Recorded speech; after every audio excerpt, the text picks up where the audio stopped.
Bom, pessoal, Lucas aqui, beleza? Seja bem-vindo a mais um LL Conecta. E hoje, pessoal, estou aqui com uma presença ilustre, o Arthur Schaefer, que eu particularmente tenho uma admiração bem especial pelo Arthur. Inclusive, fazendo aqui um parêntese rapidamente, quando eu comecei o trabalho no GLPI, em meados de 2020, os vídeos do Arthur me ajudaram bastante. Então, Arthur, uma boa tarde, muito obrigado pela sua presença. Se apresente quem é o Arthur, o trabalho que você faz ultimamente para o pessoal entender melhor. Boa tarde. Então, Arthur Schaefer aqui do canal. Não é do meu canal, é do canal do canal de ninguém, na verdade. Estou aqui como convidado do Lucas. Muito obrigado pelo convite, Lucas. Tive a experiência de trabalhar com o Lucas em outras empresas aí no passado e quis todas as circunstâncias que a gente se encontrasse de novo numa outra oportunidade para falar daquela ferramenta que a gente adora falar, mas não só dela. A propósito que eu tenho aqui até de desmistificar um pouquinho toda essa questão do open source, empresa por trás, como é que os serviços se integram, como a comunidade como um todo, ela é parte dessa evolução, mas que também existe todo um outro trabalho que é feito juntamente com o trabalho que a comunidade faz. Existe ainda uma espécie de mística em relação a editor de software, um software que é open source, mas que é livre, que também tem serviços que são pagos. Então existe uma mística, acho que bate-papo aqui, até a gente conversou anteriormente, a ideia era fazer algo meio sem, como é que eu vou dizer, sem roteiro, mas a ideia é mais ou menos essa, acho, trocar uma ideia sobre justamente o papel da comunidade dentro do open source. Então, eu acabei não apresentando o que eu faço atualmente. Então, quem já me conhece há mais tempo, eu venho do canal Arthur Schaefer, que faz uns 15 anos aí que ele existe, mais ou menos, onde eu prioritariamente falava desde LPI até ali meados de 2019, 2020, e a partir de então, ali 2023, eu acabei entrando na Teclip. De 2020 a 2023 eu trabalhei especificamente como diretor de tecnologia na empresa que prestava consultoria de GLPI, que era parceiro do GLPI. Vamos falar também sobre os parceiros. Mas em 2023 eu, de fato, passei a integrar a equipe da Teclip, que é a empresa francesa que é editora do software GLPI. Que é, para quem não conhece, quem não sabe como funciona o projeto, ele é um software livre, entenda livre. Se olhar lá o manifesto do software livre, é free de freedom, no de gratuity. Então é de liberdade, não de gratuidade. Por isso que a gente fala hoje de uma empresa que há 15 anos entrou no projeto como a editora oficial do software, para de fato ter uma empresa por trás. A gente sempre brinca que eu lembro que quando eu comecei a trabalhar com TI, era muito difícil eu justificar, por exemplo, para um gestor a instalação, a contratação, vamos dizer assim, de serviços relacionados a um software livre. Porque sempre existe aquele negócio, não sei, Lucas, você deve ouvir isso também, mas se é livre, por que eu tenho que pagar, né? E se der algum problema, quem é que eu vou chamar? Quem é que eu vou xingar? Era sempre isso que eu ouvia. Então acabava que soluções proprietárias eram as mais desejadas naquele ambiente. Depois que eu fui aprendendo um pouquinho mais sobre esse modo de trabalhar do open source, e fazendo parte do time da TechLib, eu sou hoje uma das pessoas, não a única, mas uma das pessoas que escreve, planeja, analisa, contabiliza tudo que vocês veem de documentação do GLPI, a oficial, obviamente, tudo que vocês veem de documentação, vídeo no YouTube do canal, comunicação, Legal. que envolve parte técnica, eu também estou envolvido. Então, hoje eu trabalho basicamente em 3 frentes, junto ao time comercial, junto ao time de comunicações e o time técnico. Então, eu faço não só a manutenção do que a gente quer falar para o mundo, mas também eu escuto o que o mundo fala e tento trazer para dentro de casa. Mais ou menos isso. Pessoal, interrompendo aqui o vídeo rapidamente. Você que está assistindo este vídeo gostaria de investir em uma capacitação, em um treinamento exclusivo promovido por nós do GLPI? Então, se sim, vou te pedir para nos ajudar escolhendo o tema do nosso próximo webinar exclusivo, nosso próximo webinar, tá? Você pode ler o QR Code aqui da tela ou acessar aqui o link da descrição do formulário. Você pode colocar lá na sua resposta do formulário que tipo de assunto você gostaria de que fosse abordado em um treinamento exclusivo. Então, se você tem interesse, você pode nos ajudar respondendo essa pesquisa. Valeu. Legal, Arthur. Então, acho que vocês conseguiram entender aí o currículo do cara, né? Bem pouco importante, está no núcleo da TechLib aí. Inclusive, parabéns mais uma vez, Arthur, pelo cargo. Eu acredito que você está gostando bastante, né? Então, vamos lá. Só complementando o que o Arthur falou, pessoal, dessa vez é sem roteiro, tá? A gente não tá com um script aqui para falar, mas a gente tem um tema para falar aqui. Inclusive, a gente estava até conversando a respeito, né? Que seria o sucesso do GLPI depende da comunidade. Mas, na verdade, não só o GLPI, mas qualquer ferramenta open source. E aí, eu vou falar primeiro a minha visão sobre o assunto, dando como exemplo o GLPI, e vou pedir depois para o Arthur complementar, né? Então, Arthur, se a gente parar para pensar no GLPI, por exemplo, o que eu vejo é que, de fato, né, assim como qualquer ferramenta open source, o sucesso de uma nova release, por exemplo, uma nova versão, uma nova build, ela depende não só da desenvolvedora, mas muito da comunidade, reportando bugs, os consultores, inclusive, também. Então, eu vejo que, às vezes, pelo menos na minha visão, estava até comentando isso numa live anterior aqui no canal, às vezes parece que nessa frente, se a gente parar para pensar em todo mundo que usa a ferramenta, não são muitos que reportam bugs, né? Eu não sei qual é a volumetria disso, mas eu acredito que não seja muita gente. Deve ter ali pessoas que normalmente elas aparecem mais reportando alguma falha. Nem me refiro a desenvolvedores internos, mas a própria comunidade. E aí, basicamente, vejo que o fato de uma ferramenta ter a sua continuidade, de ficar segura, de ter recursos novos, depende muito do feedback da comunidade. Às vezes tem um recurso que está faltando bastante e até então talvez a desenvolvedora não chegou a pensar nisso, que faria muito sentido para a comunidade que usa. O fato de reportar bugs, né? E aí a gente pode até pensar também no público mais leigo, né? Por exemplo, um público que não tem muito costume de acessar um GitHub, principalmente tudo em inglês, né? Se não souber o inglês, por exemplo, eu vejo que vai ser bem mais dificultoso.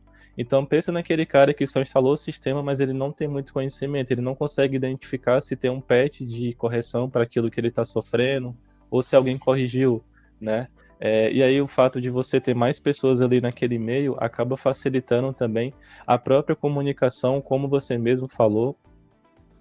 Eu vejo que eu particularmente, se a gente parar para pensar no GLPI especificamente, mas isso vale para qualquer ferramenta, o GLPI eu vejo que as últimas releases que estão saindo, parece que melhorou bastante a questão de dizer o que foi que mudou ou o que foi corrigido, fica bem claro ali, né, na própria divulgação também.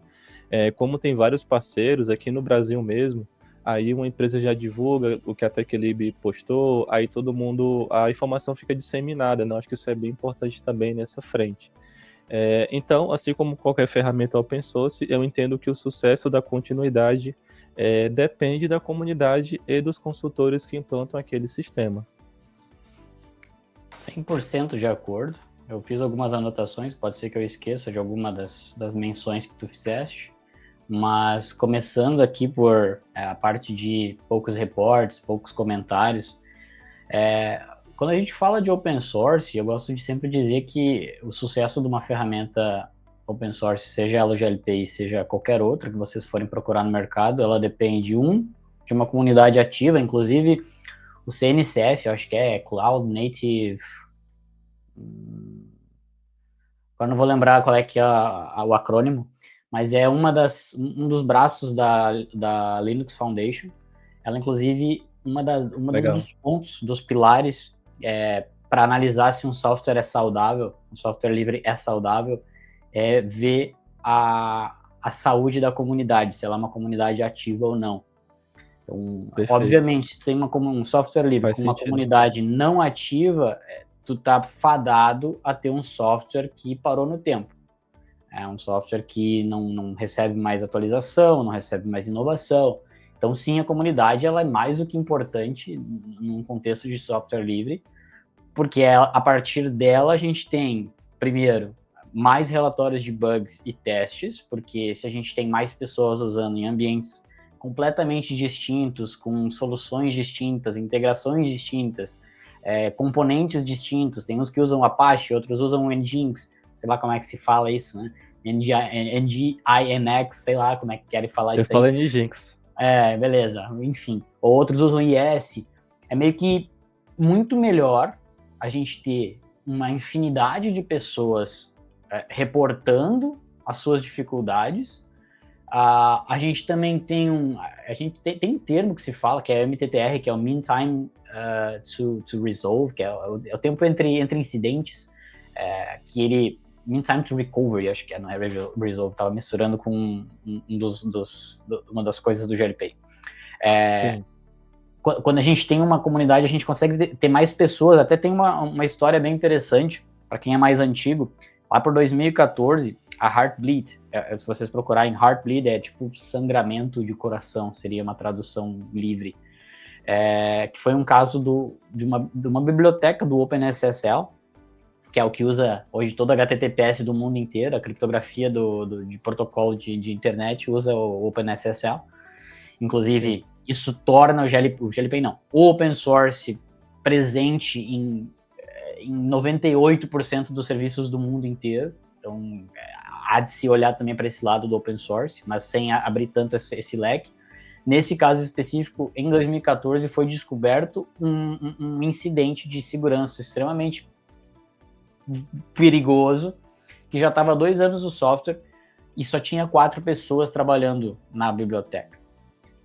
E só uma delas recebia dinheiro para trabalhar naquele projeto, e não só naquele, outros projetos, mas inclusive aquele fazia parte da carteira dele, que não era específica, ele trabalhava em outra frente, mas dentro da frente que ele tinha, ele atendia aquela biblioteca. E aí foi descoberto, foi corrigido e tudo mais, e depois, dentro da Linux Foundation, eles criaram como é que eu vou dizer, uma espécie de outro programa dentro da Linux Foundation para que empresas que tenham interesse de criar uma espécie de comissão de investimentos em open source fosse criada. Então, dentro dessa comissão tem, por exemplo, o Google, Microsoft, GitHub, que agora é Microsoft, né? Na época não era Microsoft, mas existe a própria Meta. São empresas que botam dinheiro nessa frente para que o Linux Institute faça com que esse dinheiro chegue na ponta, que é nos desenvolvedores. Porque se o cara tá lá, super tarefado, não tem tempo, ele vai fazer... Tem pessoas que fazem porque amam. Vocês foram olhar, por exemplo, o DHH, que é o David... Não me lembro sobre o nome dele, que é o cara que é o que fez o Rust. Ele é um cara que ele diz que open source não deveria ser nunca transformado num serviço monetário, né? Não deveria existir uma empresa por trás nunca.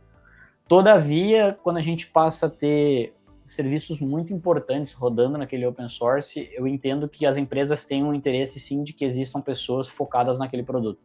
Então eu peguei o exemplo do Heartbleed, foi muito conhecido, porque durante 2 anos pessoas poderiam pegar logins e senhas de qualquer pessoa que usasse o OpenSSL daquela época. E não esquecendo disso, quando a gente tem uma comunidade, a gente tem uma inovação constante. Por exemplo, o próprio GLPI, a gente tem hoje 2 canais, onde são os principais, né, que a comunidade usa para ouvir a comunidade. Um é o próprio GitHub, e o segundo, que é onde tudo é reportado e tudo é trabalhado, inclusive praticamente nada é secreto lá no GitHub. Se o cara souber ler o GitHub, sabe tudo que está saindo na versão 11, na versão 10.020 ou em qualquer versão que se for iniciado. Então é só saber ler lá e baixar, fazer o deploy e conseguir testar, inclusive. E o outro canal, desculpa, é o UserEcho, que é o glpi.userecho.com, que é uma espécie de fórum de sugestões, ideias, de onde pessoas podem reportar uma sugestão, uma ideia, e outros vão lá votar se aquela sugestão ou ideia faz sentido, não só votar, mas também adicionar comentários. Para não terminar aí, a gente tem o próprio fórum oficial do GLPI, que é um pouco conhecido no Brasil, mas se vocês colocarem na internet forum.glpi-project.org, se eu não me engano, ele vai jogar para o fórum oficial do GLPI. Então tem uma camada lá só de português, inclusive, só português. Mas Legal. sim, aí tu falou, por exemplo, poxa, as pessoas que são menos técnicas, né? Quando a gente fala de open source, fala de GitHub, fala de funcionalidade, feature, subentende-se que as pessoas não técnicas, elas não estejam de fato, é a minha opinião daí, né? Não é a opinião de ninguém, é importante até Faz falar que sentido. tudo que eu tô falando aqui é opinião minha, não é opinião de mais ninguém. Sim. É importante citar isso. Então, a pessoa que talvez não conheça tanto a parte técnica, ela deve fazer uso das pessoas técnicas que estão se comunicando. Então a gente tem parceiros, a gente tem influenciadores, assim como o Lucas que está aqui, a gente tem revendedores, a gente tem pessoas que são entusiastas do software. Essas pessoas podem fazer o meio de campo, o que torna o ambiente open source bastante fértil, Vivo, né? não só vivo, mas fértil, para que, inclusive, pessoas façam dinheiro com o software livre. Não só exista empresa que cobre rios de dinheiro para fazer uma implantação numa grande corporação, mas também existem outras pessoas no meio do caminho que podem criar conteúdo, podem gerar, e essas pessoas fazem meio de campo para falar com o sistema. E aí sim, tem aquela coisa, pô, é tudo em inglês. Infelizmente, aí eu tenho que dizer, se a pessoa não quer falar inglês, é complicado, entende? Porque o mundo dos negócios fala inglês. E se for ver, o time inteiro nem fala 100% dele em inglês. Então o time está fazendo um trabalho tremendo de prover o suporte oficialmente em inglês para que isso seja de fato entendido no mundo inteiro. Mas sim, existe sim esses gaps que acredito que os próprios influenciadores e parceiros podem preencher, filtrando essa ideia, porque nem toda ideia é boa, vamos combinar, tem ideia que não faz sentido. Eu Não, com certeza. já vi algum tipo de ideia que eu digo, cara, mas por quê? Por quê? Não faz sentido. Eu quero mudar o botão para verde. Beleza, então vai lá, mexe no código e muda o botão para verde. Cara, estou dando um exemplo muito besta, mas existem ideias que não são boas. Sempre aparece. Então aí é que eu acho que entra, de fato, o trabalho de empresas e de pessoas que trabalham com o sistema e fazem esse trabalho de integração e compreensão do que o cliente de fato está querendo, o que a pessoa está querendo fazer. E além disso, quando a gente fala de open source, existindo esse ecossistema onde existe uma comunidade ativa, mas também existe o modelo, não é um modelo, mas existe um modelo de negócio enterprise para empresas que de fato têm algo crítico naquela ferramenta open source. Eu acho que existe um balanço. E a gente pode falar também aqui sobre CAPEX, OPEX, qual é que são esses modelos de negócio, por que empresas, não é só o GLPI que tem esse modelo, tem muita empresa open source que tem esse modelo, e de ter uma empresa junto e parceiros que fazem esse tipo de trabalho, porque justamente é aquela coisa, eu posso trocar a lâmpada que está queimada aqui na minha casa, mas se eu não quiser, se eu não souber, se eu não quiser procurar qual que é a lâmpada certa para trocar aqui, como é que eu vou trocar essa lâmpada? Eu contrato alguém para trocar essa lâmpada para mim, que foi lá, que estudou, que aprendeu, que investiu o tempo dela para trocar a lâmpada. Então, tem que existir, acho que, os dois caminhos. Assim como tem aquelas pessoas que vão usar o GLPI para projetos sociais, para projetos de pesquisa e desenvolvimento em universidades, ou trabalho da faculdade. Então, tu ter um modelo proprietário meio que inibe também esse tipo de projeto. A gente tem diversos assim, projetos que chegam até nós de pessoas que, o meu trabalho de formação da faculdade, que está em um desses livrinhos aqui atrás, que eu não vou lembrar qual, um pretinho, foi baseado no GLPI. Foi meu primeiro trabalho com GLPI, foi o meu TCC. E eu não tinha verba da empresa para botar o software a rodar, um software proprietário, mas usei o GLPI. Mas existe um ponto de inflexão, a gente pode falar sobre ele aí na frente também. Falei bastante, né? Mas acho que eu falei Sim, sobre todos os pontos que tu reportou ali. perfeito.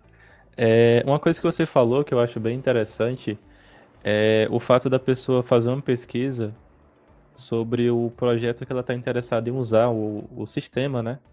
Vou dar um exemplo. O GLPI, por exemplo, a gente consegue ver que ele está bem ativo ultimamente, né? Tá saindo versão nova e tudo mais. Mas vou dar um exemplo. Um tempo atrás, inclusive eu tinha postado um curso na Udemy sobre isso. Quem trabalha com infraestrutura deve conhecer o Fog Project, é uma ferramenta para clonagem de máquinas, no sistema open source. A última versão dele saiu em 2020, né? Então o projeto aí ficou uns 3 anos sem versão nova, só foi sair agora em 2023, mais ou menos. Então realmente quando aí para entender por que, que não saiu release nova, mesmo com issues abertas, né, problemas, pode ser que no caso deles a equipe técnica não tinha tanta autonomia, tempo hábil para poder dedicar aquilo, né? Às vezes acontece muito, eu vejo muito isso.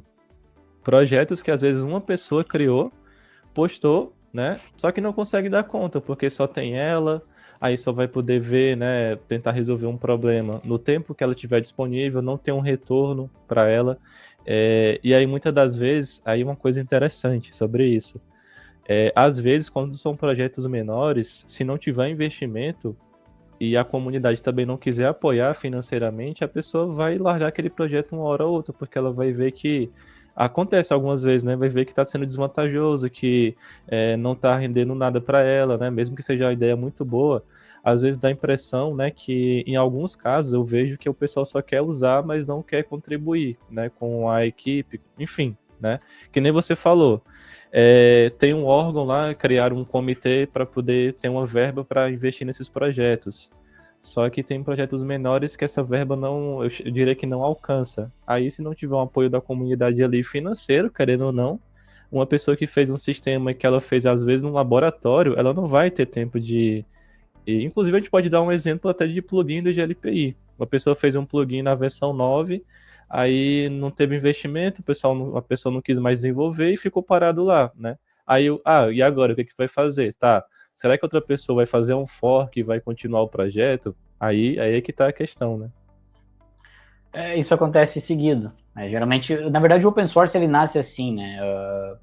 Digamos aqui, eu tenho uma ideia de um software para controlar todo o meu consumo de alimento diário, mais exercícios e poder me sugerir recomendações de, sei lá, suplemento alimentar que eu devo tomar baseado em IA e coisa tal. Eu posso criar esse projeto, começar a trabalhar nele, abrir ele open source, usando só para mim, mas, poxa, começa a ter 2 pessoas interessadas, 3 pessoas interessadas, 4, 5, 10, 20, daqui a pouco começa a escalar. E acontece exatamente isso. Chega um momento que ou mais pessoas que se interessam também passam a contribuir, mas a gente começa a ter, de certa forma, começa a ter que ter, de certa forma, uma necessidade de padronização desse código, para que não exista muita vulnerabilidade, todas essas coisas, claro. Então a gente está falando de um software que não é, essa ideia que eu estou falando aqui, não é um software super crítico, mas pensa num software crítico que trata dados pessoais, privados, tem senha, tem parte financeira. Então, isso tudo, o próprio OpenSSL, que é a biblioteca, e aí é bom até citar que esse consórcio que eu citei, ele é um consórcio para software livre essencial para a infraestrutura mundial, tá? Não é qualquer software livre que vai ganhar dinheiro lá. Às Legal. vezes o GitHub abre, teve em 2020, acho que foi 2025, eu fiz um vídeo até, ou 24, não me lembro, que o open source tinha aberto um concurso para quem tivesse projeto open source e quisesse ter um investimento lá, eles iam dar não só investimento de dinheiro, Eu tinha mas, visto sobre isso. mas também uma espécie de treinamento de como lidar com vulnerabilidades, projetar o projeto, tudo mais. Mas, Sim. enfim, não é isso que eu quero falar. Chega um momento em que a pessoa que está mantendo o projeto, ou ela parou de também usar aquele projeto, ou ela simplesmente não tem mais tempo. Ela está sobrecarregada, tem um monte de coisa. Eu conheço pessoalmente, não pessoalmente de ter visto a pessoa pessoalmente, mas de conversar muitas vezes, pessoas que tiveram plugin no GitHub, enfim, do GLPI, que era muito conhecido, muito usado, e ele disse, cara, eu não dou conta de lidar com as issues. Se eu tivesse gente me ajudando, eu tenho uma empresa de software aqui, mas o meu trabalho não se paga corrigindo o problema no plugin. Então, infelizmente ou felizmente, uma abordagem financiada se torna sendo essencial.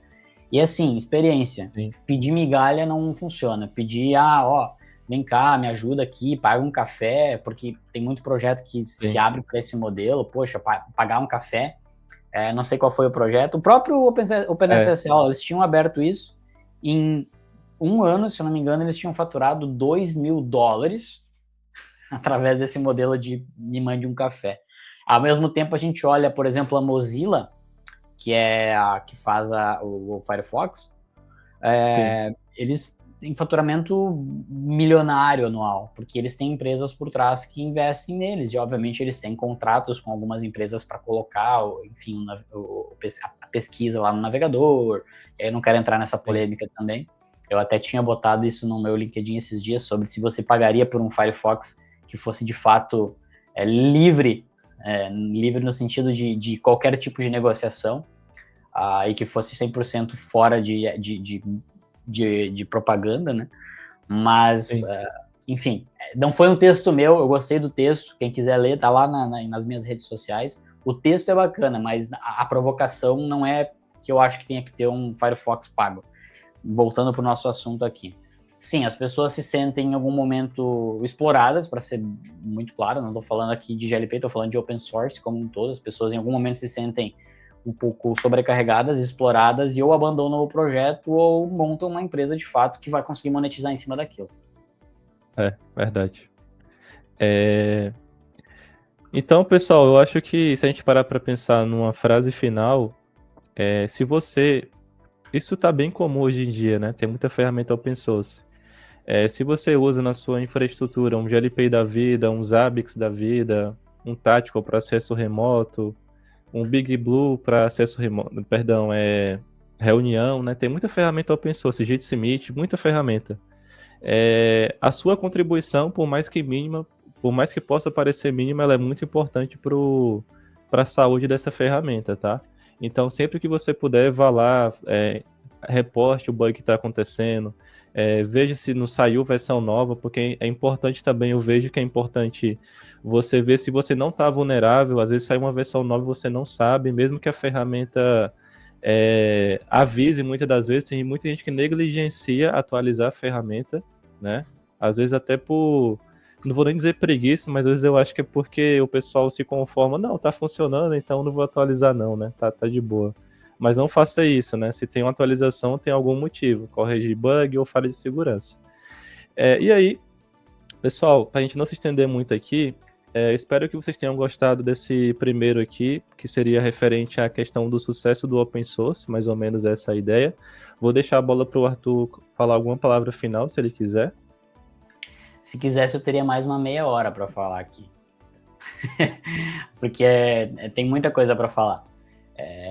Eu acho que a parte de reportar e participar, falando no contexto comunitário,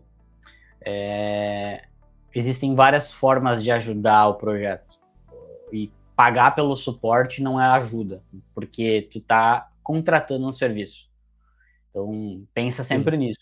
Se tu tá pensando, e aí é o ponto de inflexão que eu falei antes, dá para fazer uma checklist rápida, inclusive, de qual é que é o momento que eu devo olhar para isso.